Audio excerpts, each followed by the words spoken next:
සරල ගුරු නව දහම් මඟ අපට ධර්මයේ කියා දුන් අපවත් වී වදාළ පරම පූජනීය රේරුකාණේ චන්දවිමල මහානාහිමියන්ට ගෞරවනීය උපහාරයක් වේවා. ඔබ වහන්සේ ප්‍රාර්ථනා කරන බෝධියකින් අමා මහ නිවන් සැප ලැබේවා. අකුසල චෛතසික 14 පස්වෙනි අකුසල චෛතසිකයේ ලෝභය. අකුසල චෛතසික 14කි. මෝහය, අහිරිකය, අනුත්තප්පය, උද්ධච්චය යන අකුසල චෛතසික 4 මීට ඉස්සෙල්ලා අපි ඉගෙන ගත්තා. එක වීඩියෝස් තියෙනවා මේ channel එකේ. ඒවා බලන්න. අද පස්වෙනි අකුසල චෛතසිකය ලෝභය. ආරම්මණීය ආස්වාදනීය දෙයක් වශයෙන් ගෙන එහි ඇලෙන ස්වභාවය ලෝභය.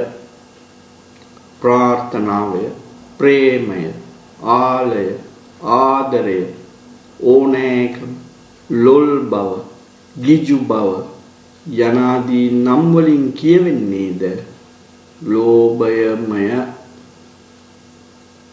අඹුදරු ආදීන් කෙරෙහි පවත්නා ලෝභයට සමහර විට මෛත්‍රිය, කරුණාව යන නම්ද ධර්ම විභාග නොදන්නෝ කියති.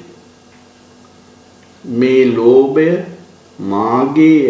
මාගේයයි ආරම්මණයන් අල්ලා ගන්නා ස්වභාවයකි. මාගේ යන්වෙන් ආරම්මණයන් අල්ලා ගන්නා ස්වභාවයෙන් මක්කටාලේපය වෙන්නේ. මක්කටාලේපේ යන් වඳුරන් ඇල්ලීම පිණිස ගස්වල තබන ලාටු වර්ගයකි. එහි ඇලුණු වඳුරාට යන්ට නොදී අල්ලා ගනු ලබන්නේ. එමෙන් ලෝභය මාගේ භාර්යාවය, මාගේ හිමියාය, මාගේ දරුවාය, මාගේ ගේය, මාගේ වත්තය, මාගේ කුඹුරය යනාදී හසු වූ දෙය තදින් අල්ලා ගන්නේය. ආරම්මණයෙහි එල්ලෙන ස්වභාවයෙන් ලෝභය රත් වූ කබලෙහි ලූ මස් කැබැල්ලක් බඳුය. රත් වූ කබලෙහි ලූ මස් කැබැල්ල දෙවි එහිම ඇලෙන්නාක් මෙන් ලෝභය භාර්යාවක් ඕනෑ, හිමියකු ඕනෑ, දරුවන් ඕනෑ, මිල මුදල් ඕනෑ, ඇඳුම් පැළඳුම් ඕනෑ යනාදී කාමනීය වස්තුන්හි එල්ලෙන්නේය.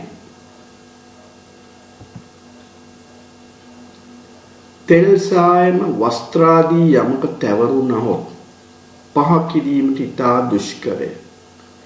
කොතෙක් සේදුවද එය නොයයි. ලෝභයද අල්ලාගත් දෙය ලෙහෙසියෙන් නොහරනා බැවින් තෙල් සායම බඳුය. දිගින් දිගට යන ස්වභාවයෙන් එල් ගඟක් වැනිය. ආරම්මණයෙහි වැලෙන්නා ස්වභාවයෙන් වැලක් බඳුය. නොලැබූ දෑ සෙවීම පිළිබඳ ලෝභය, ලැබූ දෑ අල්ලාගෙන සිටීම පිළිබඳ ලෝභය, විෂය රස විඳීම පිළිබඳ ලෝභය යයි ලෝභය තුන් ආකාර බව කිව යුතුය.